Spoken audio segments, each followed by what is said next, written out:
Hello everyone, welcome back to the show. My name's Dan, this is Exploder, and I'm here with another episode just for you. It felt good to say that. Now, I know I'm not exactly going every other week like I planned to. Things are going on. I'm still working in all of this. I'm stuck at home, but then I'm also working, and I'm just getting a little burnt out on things, but I'm coming back with a new episode, and I wanted to talk about, in this episode, a very important issue. I want to talk about guys who make decisions in their careers, whether it's going to a certain promotion or how they react to certain things. That's something that ultimately has affected them in a negative way. People make decisions all the time. You and I make everyday decisions, and they don't really have a lot of consequence. Where you choose to have dinner and things of that sort. But there's also things like careers that when you make a certain choice, it can affect you positively or negatively. So in this episode, I want to talk about wrestlers over the years who made decisions that ultimately didn't do that well for them and may have actually hurt their career in the long run. I want to start by talking about one of the most recent victims of this in Mike Bennett. Mike Bennett had a hell of a career in Ring of Honor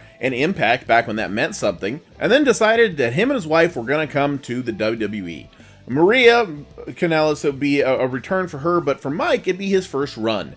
Now, for some reason, instead of bringing him in as Mike Bennett, they decided to make him Mike Kanellis and turn him into some kind of love guru, mushy, two people that are in love or whatever. It went nowhere, and it didn't help the fact that Bennett got hurt. That doesn't help. When you come in, when you first bring into a company and you get injured right away, it doesn't help. He was brought back, and they really didn't do a whole lot with him. For a couple weeks, they had that where she was pregnant with someone else's child, so basically he's a husband who's been cheated on or whatever, and then she still controlled him, and that to me seemed like very much a Paul Heyman idea. I mean, I could be wrong, but that's what it sounded like.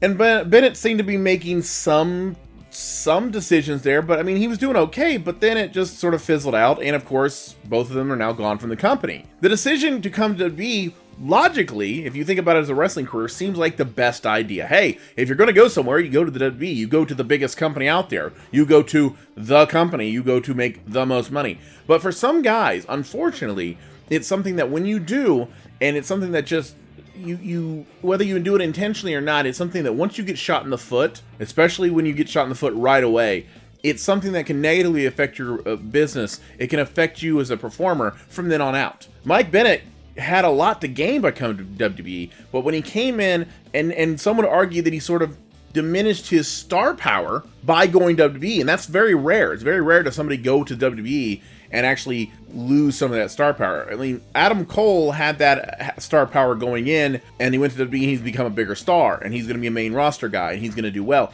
But at the same time, there's occasionally a guy who comes in from the Indies, or comes from Ring of Honor, or comes from Japan, and gets this, oh, we're going to go to WWE, and they go to WWE, and then something happens, and it hurts them in the long run. And Bennett's not the only one. There are other people that have done that. I would argue, honestly, that Carl Anderson and Luke Gallows did that. Luke Gallows had done WWE before and sort of done the Festus thing, and he'd done the Straight Edge Society thing, and he left, and he went to Japan, and he reinvented himself. And even after what was Aces and Eights, and believe me, at one point, I'm going to do an episode of that.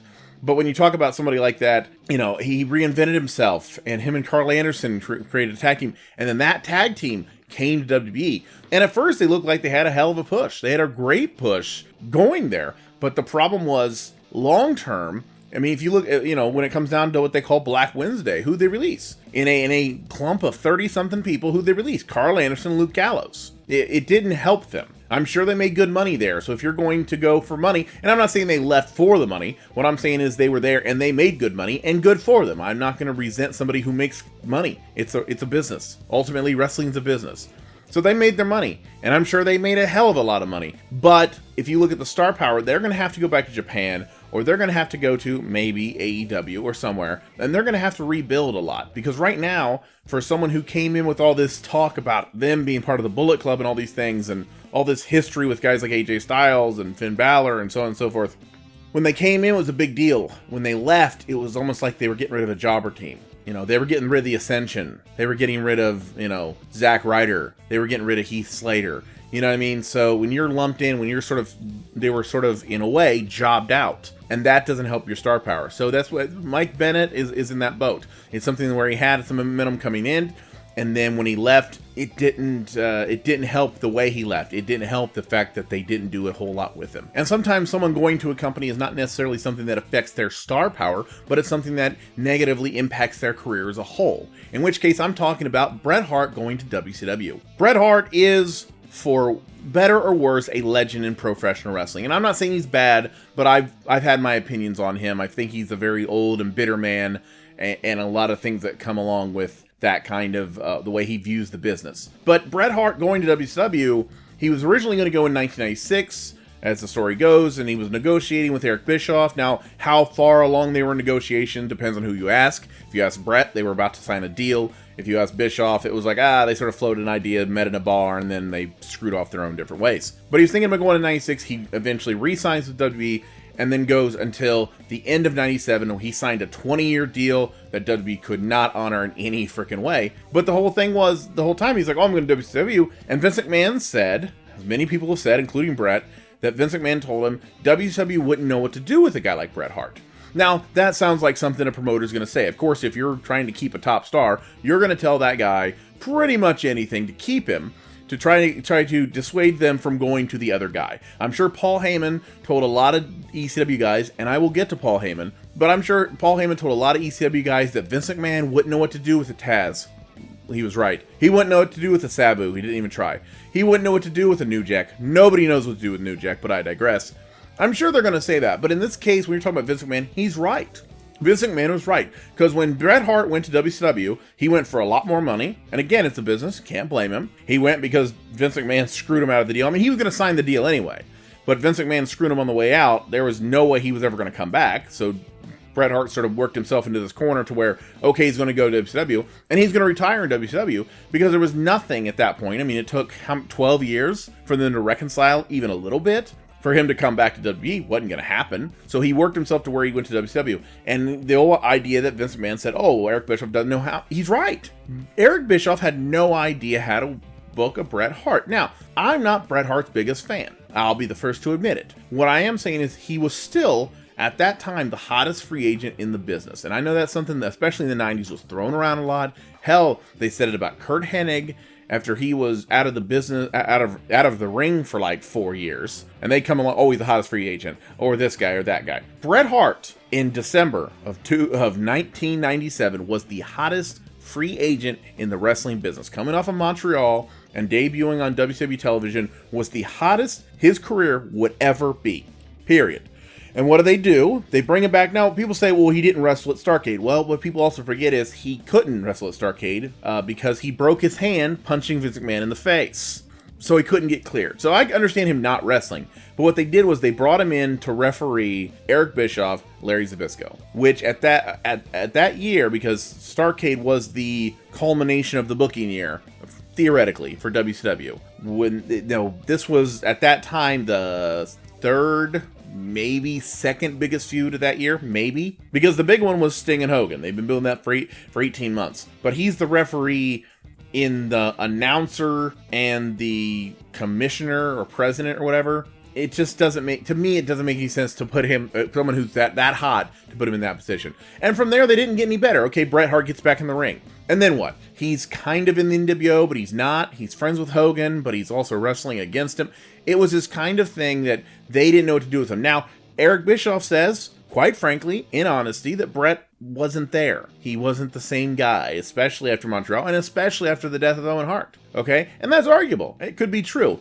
But WCW in general never seemed like they were pushing him in that right direction. They never seemed like they were pushing him in any direction that was going to do him any good. So it was one of those things where he was the top guy when he left the WWF. He was one of the top 4 or 5 guys. You know, he was the world champion right almost until his last day. Well, really on TV, his last day, Montreal. And they took him he came in and he was a referee, and then he worked with Flair and, for like a one-off match. And then, before you know it, he's the U.S. champion. And he's Hogan's buddy. And he wasn't even a world title contender until you got a year later. When they put him with him and Benoit. And then by that point, and by the time they put him in the contention for the world title, he only had a couple months left. And then ultimately, what ended his career was Goldberg kicking his face off. So if it's argued that creatively they didn't know what to do with him, but really in the end, one of the biggest problems with Bret Hart's career was that he went to WCW because that it literally led to the concussion that led to the end of his career. So going to WCW overall was a big mistake on the part of Bret Hart for his long-term career. Short-term, he made a bunch of money. You know, you can't say anything about that. He went creatively, it was horrible, and he admits that. Everyone pretty much admits that. It depends on who they blame. But he made a bunch of money. But the long-term effects on his career, the long-term effects was going to WCW was a horrible career move on behalf of Bret Hart. Then we transition from someone who went to the wrong company to someone who didn't go anywhere. The reality is Tommy Dreamer was the heart and soul of ECW, a kind of guy that was there from almost day one, became an integral part of it both on screen and behind the scenes, and honestly was there even when guys like Paul Heyman weren't even showing up. But during that time, while many other guys, including Shane Douglas, Sandman, Raven, even guys later on like Just Incredible and Steve Corino were leaving the company as it was dying, the one person who never left and never went anywhere was Tommy Dreamer. Now, understand, I'm not saying Tommy Dreamer had a bad career. He had a good career. This is the guy who worked for ECW till his dying day, immediately got signed by the WWE, came in, worked there for years, both as a talent, as a producer, and even working, running the developmental for a while, a guy behind the scenes in talent relations, and now runs his own promotion called House of Hardcore. So he's doing great. So it's not to say he doesn't have a good career. But this is a time where even guys like the Sandman, who left, was gone for maybe a year, left, went to WCW, made some good money, and then came back. Even guys like Mikey Whipwreck, Pablo Marquez. Do you remember Pablo Marquez? Nope. 911. There were so many guys that were in ECW that at some point got a chance to go to WCW, made a little bit of money, and then some of them, like Whipwreck, guys like the Sandman, and guys like Raven, who came back. Even Shane Douglas had a little run with the WWF as the Dean Douglas character, but Tommy Dreamer and all of that never left. Now, what would have happened? I mean, according to him and according to many others, he actually had offers. He had numerous offers from both the WWF and WCW to come in. Now, would he have been like Raven, who was in WCW for about 2 years and then left in the middle of not being happy and, according to him, being up for a couple days straight?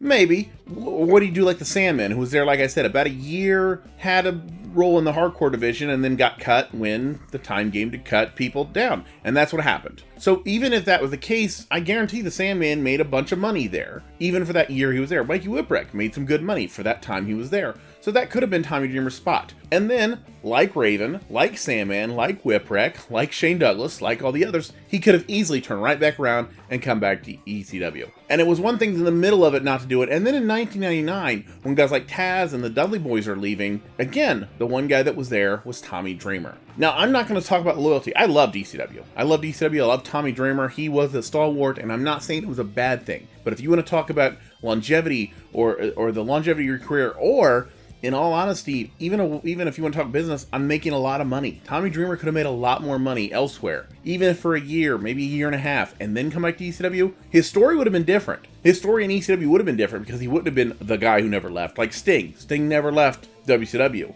so he had that story. But it would have been something that would have I think in some ways, it would have dramatically changed his career for the better. Because if he'd gone to either one, I think he would have made more money and maybe saved himself a little bit of pain on the back end of his career because he wouldn't be as banged up. It could be wrong, and I'm not saying he made the wrong decision. I'm just saying in this case, it could be argued that Tommy Dreamer not going anywhere might not have been the best decision for Tommy Dreamer at that time. Remember where I mentioned Sting, like 10 seconds ago? Yes, Sting was a stalwart of WCW. Stalwart, that's a word I'm using a lot now. I hope I don't use it too much. But he was that one constant in WCW through all the years, from the NWA all up until the final Nitro.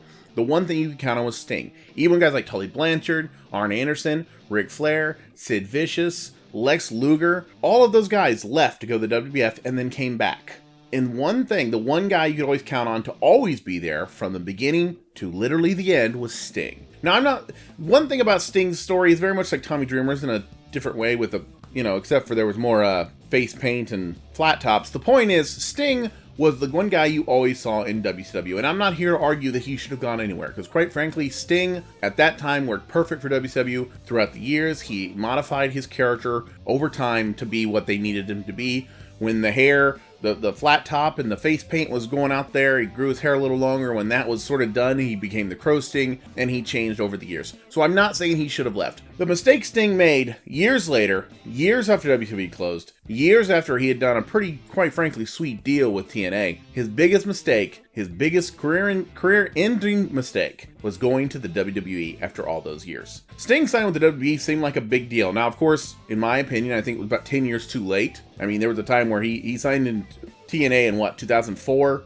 And went, I think, about 10 years there. He had a heck of a career. I mean, he had a heck of a run in TNA. And he was a top guy, and he was always bred as the top guy, and he had a special deal. He would come in on certain days, and he wasn't there every show, but he was there quite a bit, especially near the end. Finally, he signs to WWE, and it's this big thing, and this big deal, and they're going to put him against WrestleMania. He never wrestled at WrestleMania, and they're going to put him at WrestleMania, and they're going to put him against Triple H, a WWF major guy. Okay, great, awesome. And you think it's going to be these two guys, these two icons, finally Sting's an icon, I guess, but Triple H, yeah. They're going to fight it out, and they're going to have a match, and then they decide they're going to make it about the NWO and WCW and WWF, and it became this nostalgia trip that it didn't need to be, and then Sting jumps into the air, and Hunter hits him with the sledgehammer, and then pins him, which it's a screwy finish, it's a heel finish, and then they shake hands afterwards anyway. So Sting's first match, the WWE, all these years, the WWE, Sting signs with WWE, he's going to face The Undertaker, and all these things. They had teased it, they had wanted it, they had tried to get it, but it never happened. And the first time they get him, they don't put him against The Undertaker, they put him against Triple H, where a point where both guys are, let's call it what it is, past their prime. I mean, I'm not saying it's bad, but they're past their prime, and I think anyone's going to agree to that. And then they make it this weird nostalgia trip with the NWO and DX and all that crap, and they have a screw finish, and he loses. So after all that, his first WrestleMania, he loses. Now, that alone is not necessarily a bad career move. People say, oh, he lost. Yeah, but everyone loses a match. If they had had a rematch and Sting had won, then it's arguable. Then it's a return match, and that's sort of how angles work. But the handshake at the end of the match sort of cut that off. And then the fact that the next thing they did with Sting, they put him against Seth Rollins, and Seth Rollins buckle bombs him into the corner, and effectively ends his career. So you have Sting, who's wrestled, at this point, 2 matches in WWE. He loses both, and one of which literally injures him to the point where he's no longer going to wrestle. So you want to talk about a career move that could have gone better? We talk about a career move that ended a career. We talked about Bret Hart's earlier, where ultimately, after years, 2 years later, he gets the wrong kick from Goldberg, and boom, his career's over. Sting's career ends after his second WWE match. So if that isn't a bad career move, I don't know what is. In pro wrestling, there are 3 things you can always count on. Bret Hart is never going to stop talking about Montreal. Ric Flair is going to keep getting married. And Jeff Jarrett loved to wrestle for multiple companies. Jeff Jarrett hopping between promotions during the 90s is probably, at one time, the most prolific thing he ever did, and at the same time, one of the most damaging things he ever did. Jeff Jarrett started the early 90s working in the USWA, which was the old Memphis territory, Jerry Lawler, Jerry Jarrett, and the like. He ended up in the WWE doing the JEFF, the country singer gimmick. He would then leave, and then he would come back, and then he would leave again, go to WCW. He would become the famed 5th Horseman in a group that he didn't belong in, wearing those white Chippendale suspender straps thing in the middle of the Horseman. He was standing next to Arn Anderson, and he looked like a damn fool. He would then, after that fizzled out, because it rightfully should have, he went back to the WWF. First, he joined the NWA invasion and did the whole looked like Mesa, Arizona threw up on his chest or whatever it was. I can't explain. I'll show a picture in the video version. I can't explain the design, but it was not Jeff Jarrett, and that's kind of a good thing. It was this weird bodysuit thing. He came back doing a shoot promo, and he basically said something about Steve Austin 316 being sacrilegious, which sank him immediately, because any angle they would have done with him and Austin out the gate was not going to happen at that point. So, good job, Jeff. And that was eventually, after the NWA invasion died out, he would, of course, go back to the suspenders, the light-up glasses, ride into the ring on a horse, and then, of course, this time he'd bring in Colonel Parker, who would now be called Tennessee Lee. He was called that because you could spell it with the same way. T-E-N-N, yada, yada, yada. Now, this would, of course, transition to the point where he would lose a hair versus hair match with X-Pac at SummerSlam 98. He would go from the long, flowing locks that was almost a mullet. He would then cut it to a flat top, spiky hair, and he would use a little bit of time beating up women. Not kidding. This is where he had the Good Housekeeping match with Chyna. That was his last match in the company, where he reportedly supposedly held up Vince McMahon for $350,000 because his contract had expired. He would then go to WCW with the same gimmick, and he would be the chosen one. And he would be with WCW from October of 1999 until literally the last Nitro, where Vince McMahon made a point of firing him on the air. Now, of course, Jeff Jarrett after that would go to create TNA and become part of that. Then in TNA, he would go in TNA, and there'd be there was a whole thing about ownership. There was a thing about him and Karen Angle and all this. And then he would go and create Global Force Wrestling. Global Force Wrestling maybe held a show that might have drawn a couple hundred people at best. He started shilling for gold and all these things. And then he went back to TNA, basically made a deal with them to merge the companies, which didn't matter because the company it barely existed. I mean, it's like if I took Exploder and I tried to merge it with something to wrestle with Bruce Pritchard. Yeah, technically they're two different podcasts, but we all know who's making more money.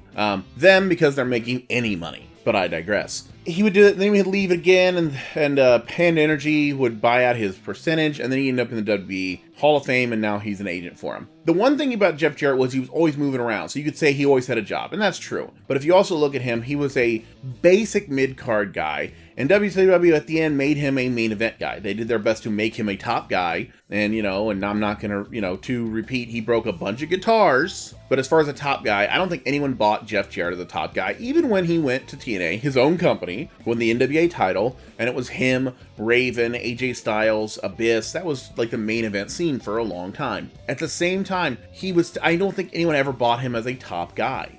And him moving between companies like that, like I said, a year or so in each one didn't help. The longest run he had was literally from October of 99 through April of 2001. That was the longest run he had. Every other one, he was there for a year and a half maybe, and he was gone again. He would go back and forth and back and forth. So if you want a long-term deal, if you want to rise up in the ranks, say if he wanted to rise through WWE, and I'm not saying he would have, but if he wanted to, it required a little bit longer of a tenure. He never had that. Even when he came back the second time, he had the Arizona, basically you might as well just covered himself in turquoise. And then he went back to the cowboy singer gimmick. And then he went to the, don't piss me off characters, Slapnuts and all those things. Now, if he'd stayed, there's a natural progression there. That kind of character could, not saying it would have, but it could have progressed into something different. But this is a guy who left after that. So it was something where he had enough time for a mid-card character, but not a growth.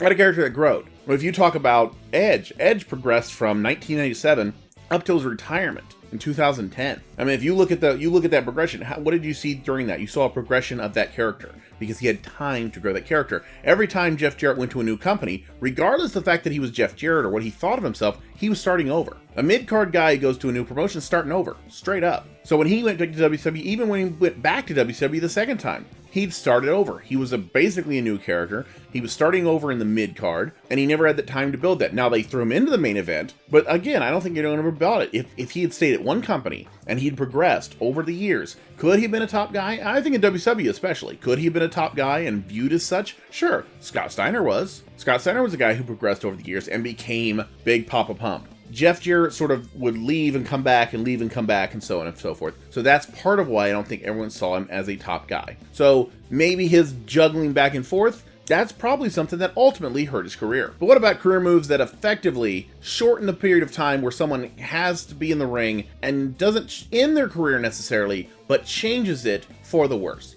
That's what I'm talking about when it comes to Steve Austin walking out of the WWE. When Steve Austin walked out, and with all disclosure, I think why he walked out made sense. They wanted to put him against Brock Lesnar in a King of the Ring qualifier with no build, just to put Brock Lesnar over. Of course, Brock Lesnar would win the King of the Ring that year, would then win the world title from The Rock at SummerSlam 2002 and all these things. And what they wanted to do was they just wanted to have him bulldoze everyone, which included Stone Cold Steve Austin, who at this point was a couple years past his prime, but he was still a main draw. He was still a top star in the company. And the idea that they were just going to feed him to Brock Lesnar with no build, with no time, with nothing behind it, just, oh, we got a qualifier, let's put him against our world champion, biggest star we've ever had in the company, because reasons. That makes no sense. And it wasn't that Austin had a problem with doing the job. He said that. He had no problem putting Brock over, but he thought it would be, in traditional sense, the logic would be, hey, if you do the match, build it for a couple of months and make it a big pay-per-view match. I got an idea.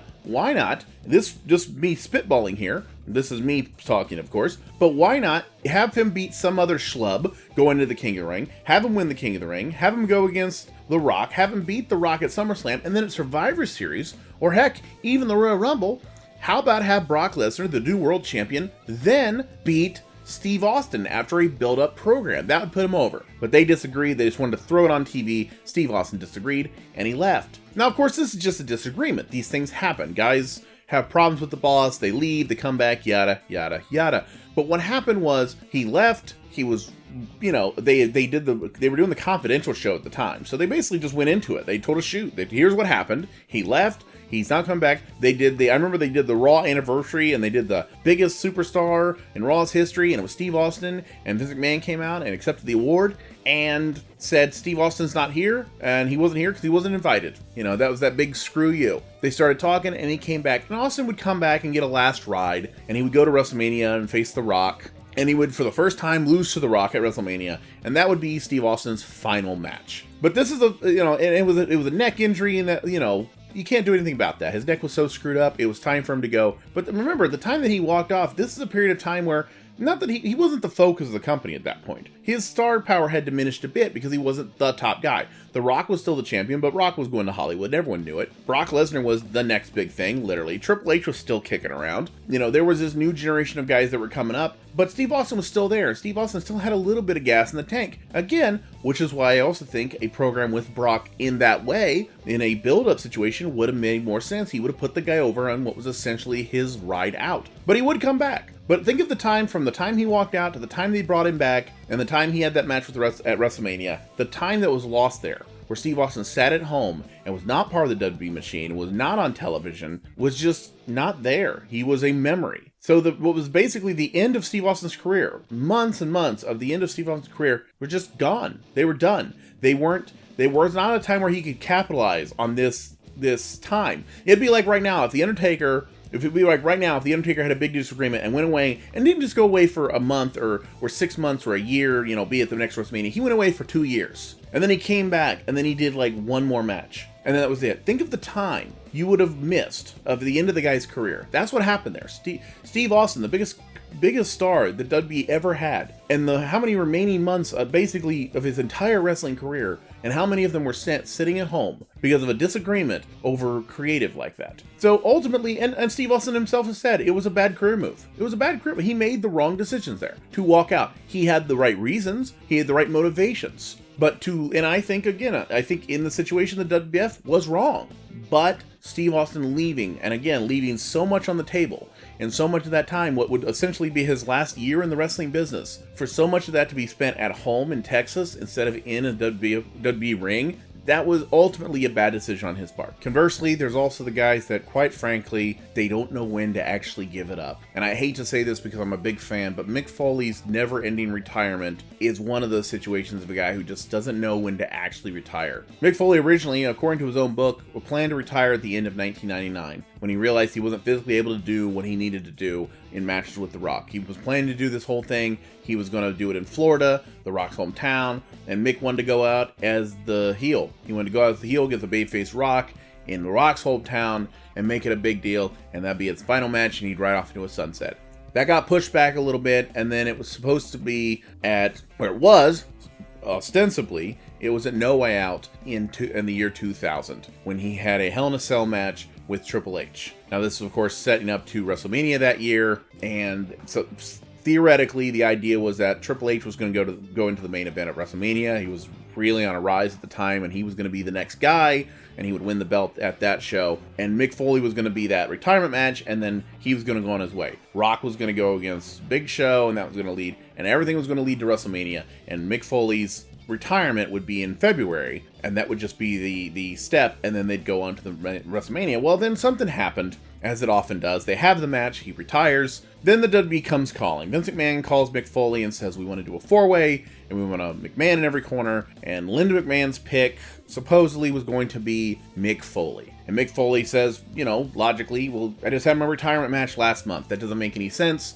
And whether it was the money or the desire to be in a WrestleMania main event, which Mick Foley to that point had not, or if it was something about just that WrestleMania moment that Mick Foley would talk about years later, whatever it was, he agreed to do it. But he didn't do it with Cactus Jack or Dude Love or Mankind. One of the only times in his career, Mick Foley wrestled as Mick Foley. And he did the 4-way, and he did okay for what it was, and he took a bad bump into the ring table, to the announcing table, if I remember correctly. He hit his chest really hard, and he talks about that in his book. But, it's just one match. We saw with Shawn Michaels. He did the one Saudi Arabia match after he retired. One match. I'm sure he made a buttload of money on it, and you can't really blame the guy for it, so you gotta understand. I don't really blame him. I wish he wouldn't have done it, because it sort of tarnishes a little bit, but you know what? You can't blame the guy for making money.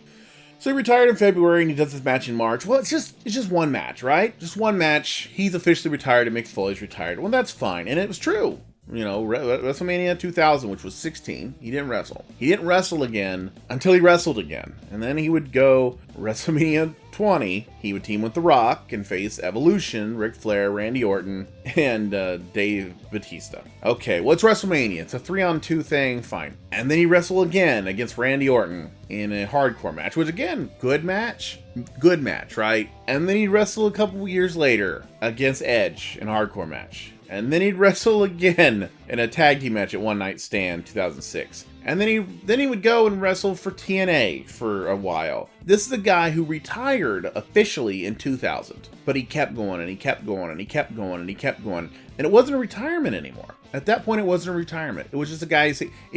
I don't know if it was like he was trying to emulate Terry Funk to every degree, because Terry Funk famously is retired 9 times. Terry Funk's first retirement was in 1983. I was born in 1984. So before I was born, I love Terry Funk, but before I was even born, Terry Funk had retired for the first time. So Mick Foley's maybe trying to do that. I don't know what he was trying to do, but he retired, and then he came back, and then he retired, and he came back. He was TNA champion 10 years after he officially retired from wrestling. Now, you could say it's for money. I don't think it's for money. I think, because of all people, I think Mick Foley saved a bunch of money. He was known for, if nothing else, being a guy who was very cheap on the road, so I don't think it was for money. It was just sometimes guys don't know when to quit. That's why there's so many guys in the indies right now, and I hate to say it, and maybe it is financial for some of these guys, but that's what I hate to say. There are guys in the ring right now on the independents who were great wrestlers 30, 40 years ago. Great wrestlers. And I'm not going to name names in particular, but you know who I'm talking about.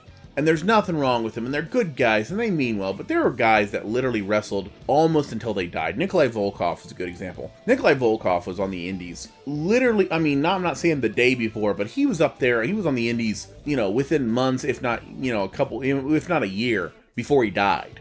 Mick Foley never did on the indies. He did a lot of, he does these stand-up, or whatever you call it, spoken word. That's the thing. I'm a stand-up, so the difference between stand-up and Mick Foley or Jake Roberts is a whole different thing. I like them. I like the stories they tell, but it's not stand-up. It's telling stories about wrestling, and those are two different things. But I digress. But he does that stuff, and he does autograph signings and things like that, and there's nothing wrong with that. Hey, man, that's fine. But on a national scale, he was always in the ring. He was constantly getting in the ring, even when it was clear he shouldn't have been. Even when, his knees were screwed up when he retired in 2000. His knees were screwed up when he retired 20 years ago, and he was doing it 10 years later. He shouldn't have been. His knees were too bad. His back was too bad. His head was... God knows how many concussions Mick Foley's ever had. Let's call it what it is. And I hate to say that. I don't wish that kind of fate on anybody, but really, guys that do some of the safest stuff in the world have a lot of concussions. Mick Foley was Mick Foley. I guarantee he has about twice as much. So this guy who's constantly getting in the ring on a national level, and this is the guy who wanted to do an angle. Wanted to do an angle in 2011 with Dean Ambrose, but Jon Moxley. He wanted to do an angle with Jon Moxley, and the only reason they didn't do the angle was because he couldn't get legally cleared. His body was too banged up. And you admire the guy for working. You admire the guy for trying. You admire the guy for always being part of wrestling and wanting to be involved and wanting to help and wanting to put guys over. But at the end of the day, you got to think about a guy who's been bashed in the head so many times, who's had so many body parts beaten up, broken, bloodied, and pushed with, thumbtacks. The guy who's lost how many teeth, part of his ear and all of these things, and you think, okay, this guy retired 20 years ago and he still wants to get in the ring. His never-ending retirement, I think, in a way, and I hate to say it, I think it's very much like, ironically, it's very much like a Ric Flair. It's a guy who never quit even when he should have, and it almost, in a way, it kind of tarnishes what he did before. Because Ric Flair is fine, but Ric Flair should have retired 10 years before he did. And the fact that he kept going and he kept going, you admire him from being able to, but you think, okay, but this isn't the same Ric Flair. This is an older man who's just clinging on to that last bit of spotlight, that last paycheck. That's what Mick Foley was. Mick Foley was never, flying in private jets and wasting his money like Ric Flair was, and he's had the same life his entire wrestling career, but that's what he's done. He's, in a way, tarnished what he did because he just never knew when to quit. He never knew when to actually retire, hang up the boots, and walk away. And I think that's one of the sadder things. So you talk about a bad career move. I think someone who retires and then wrestles multiple times well into a decade later, I think that's a bad career move, and I think it's bad for not only a career, but a legacy. When you talk about bad career moves in professional wrestling, you can't help but mention Austin Aries. Let me preface this by saying Austin Aries is, for the most part, had a pretty decent career. He's worked for Impact, Ring of Honor, WWE, and currently works for Major League Wrestling. He's also worked for places like Evolve, Dragon Gate USA, and the likes. So the idea that this guy has worked himself out of a career, not true. And I'm not saying he doesn't have a career. I'm saying along the way, he's made some bad career moves that has negatively affected him. Austin Aries, of course, was part of the Generation Next stable, which I'm one day going to do an episode talking about stables in Ring of Honor, because there used to be a lot of stables in Ring of Honor's early history that sort of get lost to time. But he's part of the Generation Next stable with Jack Evans, Roderick Strong, Alex Shelley, and eventually Matt Sydal. He would win the Ring of Honor World title from Samoa Joe. Samoa Joe held the belt for about 2 years, and Austin Aries was the guy who took the belt from him, so that was very significant. He, at the same time, eventually gets signed by TNA, and there was a time where TNA and Ring of Honor were sort of overlapping guys, so like Christopher Daniels, AJ Styles, and the like. But at some point, as would often happen, Ring of Honor would make a stride toward pay-per-view or some kind of thing that would compete with TNA, and TNA would pull their guys. This happened at one point when Ring of Honor announced they were going to go to pay-per-view, the traditional pay-per-view market, and when they did, TNA, of course, pulled Austin Aries, who was under contract. Austin Aries would then be suspended and then eventually asked for his release and was given it from TNA after it was considered a bad attitude. I remember significantly the fact that he showed up to a TNA autograph signing wearing a Ring of Honor t-shirt. Now you say that's not a big deal, but the reality is he's a guy working for your company on your dime, making your paycheck, and he's wearing a t-shirt for another company who was ostensibly kind of competition. And the fact that he worked at both places was irrelevant when it comes to that. That's just not good tradecraft. I'm sorry, it's just not. He would then come in, they would say they needed him to come in and shoot promos. He thought it was his day off. He came in anyway. Management decided they didn't like his attitude, and this is something that will come up in his career multiple times, and they would eventually suspend him, and then during that suspension he would ask for his release and be given it. Now, I mentioned this before. I was at a Ring of Honor show. It was right before their pay-per-view in Chicago, and Austin Aries was sitting in the front row. He was sitting about 4 chairs down from me, and this was the time where he was left TNA. No one knew he'd left TNA. No one knew he had his release. And then the next night in the pay-per-view, he would sign his Ring of Honor contract in the ring, and so on and so forth. And they were setting that up the night before. He'd work for Ring of Honor again. Eventually, he would find his way to being... He became a 2-time Ring of Honor champion, and then he became a manager of the All Night Express, of Kenny King and Rhett Titus, and then he called himself the greatest man who ever lived, a double, so on and so forth. But he was basically a manager. He was making good money. According to Jim Cornette, he made some really good money, but he was trying to be a manager. He wanted to make wrestling money to be a manager. Then Ring of Honor came along and started cutting the rosters, cutting cost, and a guy who wants to make wrestler money but not wrestle was one of the first ones to go. Well, what are you going to do? He would then go work for Evolve, Dragon Gate USA, before eventually returning to TNA Wrestling of all places. Returned to TNA on June 13, 2011. He would eventually win the X Division Championship, and was something he would do in the X Division for about a year after that. He would then win the world title. Of all people, one of the very few people in the company that would go from the X Division to the world title. Guys like AJ Styles did this. Chris Sabin did for a very brief period. And Austin Aries, turns out, was TNA champion, and again, had a pretty good career. He would then form a tag team called The Heels with Bobby Roode. They would win the tag team titles. This is a guy who did really well for himself in TNA. Then in June 28th, 2015, his TNA contract expired, and he would again leave the company. Again, no controversy here, just his contract expired, he went on his own way. After his time with his second run in TNA was over, he would make a couple appearances both in 2015 and 2018 for Ring of Honor, but really what people are talking about was his year-long run in the WWE. He would come in and join NXT originally, being introduced by William Regal, and it was trying to be a big deal that he was coming in, which is how you should introduce a guy. You should introduce someone coming in as a big deal. I don't care who they are. And this is the guy who had a pedigree behind him, not just TNA, but Ring of Honor and the Independents. So the idea of him coming in was a big deal is actually pretty good. Matter of fact, when I first saw the vignettes and they only showed part of his face, I originally thought that Elias Samson was actually Austin Aries. Like, it wasn't until I saw the tattoos that I know the difference. Like, that's what I thought. That's why Elias looks so much like Austin Aries in certain, with certain facial hair, that I actually thought it was him. And then I realized, oh, it's not the tattoos, it's some other jackass. So he'd come in, he would eventually he would get injured, he would become an announcer for 205 Live, and would then come back, become part of the 205 Live for the Cruiserweight title. He would then be on the pre-show for WrestleMania 33, losing to Neville. After leaving the WWE, he'd end up in, of all places, Impact Wrestling, making it unofficially his third TNA run. His run there is, I'll be honest with you, I haven't been paying attention to Impact Wrestling all that much. I know a couple guys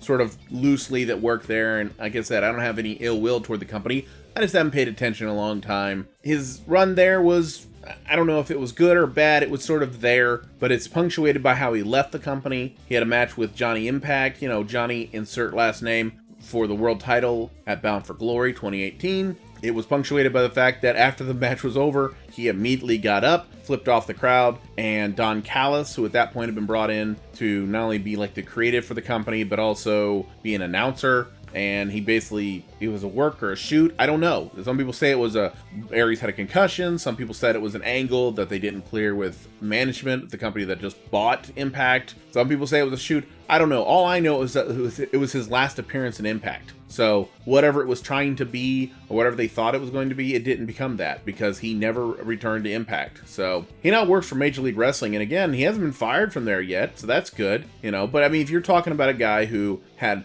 a bunch of potential, who had a lot of ability in the ring, and again, I like watching some of his older matches. I think he's a very talented guy, but a guy whose own attitude got in his own way at times. So again, a guy who's had a career, but it could be argued he might have been able to have a bigger career and done more with his skill set if his own personality quirks had not gotten in the way. And I'm going to finish out this episode talking about a guy who made the wrong decision at a time where it seemed like all he could do was win. That's right, I'm talking about Buff Bagwell taking the WWF buyout. Titanic with initials WCW went down hard.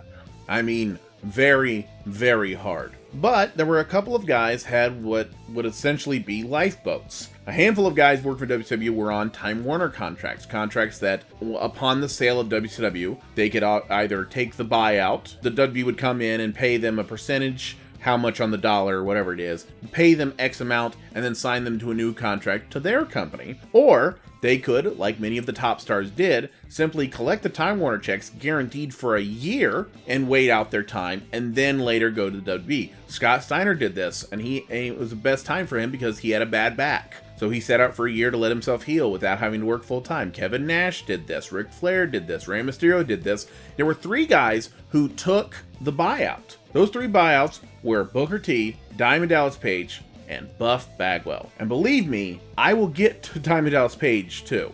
Buff Bagwell took the buyout because he's Buff Bagwell and was initially really excited to be part of this new WCW, because remember, WWE at the time was going to keep WCW as its own separate promotion, or so they say. And in the first WCW main event under the WWF banner, decided was going to be the main event, was going to be Buff Bagwell and Booker T. And they proceeded to have one of the most god-awful matches I ever saw on live television. Not only that, but Bagwell had already gotten into a fist fight with Shane Helms almost immediately after being bought out. So now we have a situation where he's gotten into a fight right out the gate, had a bad match right out the gate, and then the story goes, now this depends on who you listen to, I've heard it from multiple people, not personally, they don't talk to me personally, I'm not anybody special, but I've heard multiple people tell the same story, was that Buff Bagwell's mom, who was also his manager, Judy Bagwell, yeah, remember Judy Bagwell, former WCW Tag Team Champion, just wanted to let that be known. You wonder why that company went out of business? There's the reason. Judy Bagwell apparently called Jim Ross, head of talent relations, and told him that her son would not be able to make a house show or an live event or whatever the hell. His mom called him in sick to work. Grown man, making, I would imagine, decent money for a new company who'd already gotten a fist fight, who already had a bad match. Really bad match. And then his mom calls him in? Now, he says that didn't happen. Bagwell says that didn't happen. Jim Ross himself still says it did happen. And so, believe who you want to believe on that. But that's still, you put that together and it just, no. So that's what happened. So this is the guy who took the buyout and immediately just went almost out of his way to sink himself. This guy was guaranteed money for another year. So he took the buyout and then it seemed like he was trying to get fired for a bet. He went out of his way almost to get fired almost immediately. So that was the biggest mistake on his path. Now, there's another person in that trio of guys who took the buyout who took it and probably shouldn't have, being Diamond Dallas Page. Now, this is not necessarily Diamond Dallas Page's fault. That's why, it was a bad career move in that sense, but I'm not blaming him. Diamond Dallas Page was brought in to be the stalker, stalking The Undertaker's then wife, Sarah. I'm just going to give you, if you don't remember what his wife, Sarah, looks like, imagine Michelle McCool, but nothing like Michelle McCool. Like nothing. Keep in mind, Diamond Dallas Page was married to Kimberly at the time. You know what Kimberly looks like, don't you? You're a wrestling fan. Of course you do. Yeah, so he wasn't stalking her. He was stalking Sarah. Yeah, the angle was the idea that The Undertaker was going to make him famous. Diamond Dallas Page, a guy who just came from WCW, was a former world champion, was a top guy. Everyone knew who he was, but he needed The Undertaker to make him even more famous or something by stalking his wife. That'll do it. Now, the angle itself would just become The Undertaker kicking the shit out of him for week after week after week, and to the point where eventually Sarah, in her first and only match, pinned Diamond Dallas Page in the middle of the ring. I said that exactly how it happened. So you took a guy who took the buyout, again, was very excited, wanted to be part of the new company, saw, what was going on and liked the production and did these things and took the buyout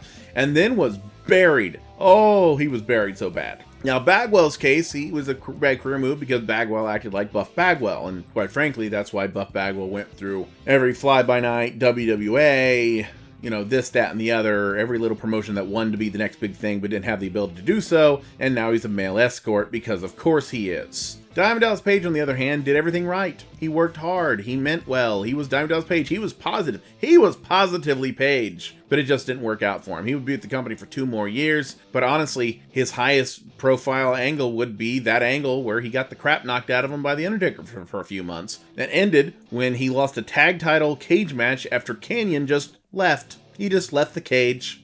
Yeah, that's it. So there's 2 guys who made the decision. The guy who made the right decision, of course, was Booker T. Booker T did very well. He took the buyout, became a big-time guy, tag team champion, world champion, went to TNA, did his King Booker thing there, whatever the hell that was. Came back. He's in the Hall of Fame. He's a legend. I mean, Diamond Dallas Page is in the Hall of Fame too, but you've got a lot more memories of Booker T. So that's a situation where the same choice, 3 guys made it, and really 2 of them made the wrong one because how things worked out. If that doesn't exemplify the professional wrestling business, I don't know what does. Well, that's going to do it for this time. I want to thank you guys for listening to this show. You listen to me ramble on about certain things for, 30, 40 minutes at a time. Thank you very much for enjoying the show. I really like doing this. I know scheduling wise, I've been a little off lately. It's just a lot of, I got a lot of projects in the fire. I've got a lot of cool stuff right now. I'm not even saying out loud. I'm not going to say publicly, so we're not ready for it. But there's some stuff coming down the pipeline, both through Exploder, both through different podcasts with the TO Network, and also some stuff I'm doing on the side with my stand-up. Stuff that's coming. It's going to be awesome. So keep an eye out for those when they get closer, and if they become, once they become more real and we're doing live shows again, all those things, I'm going to be promoting them on here. But just want to give you guys a heads up. Thank you guys for listening. Thank you for being part of Exploder. Thank you for liking the page, listening to it on Stitcher, Podbean, Apple Podcasts, wherever you're listening. Thank you very much. But until next time, my name's Dan. This Exploder. Have a good one.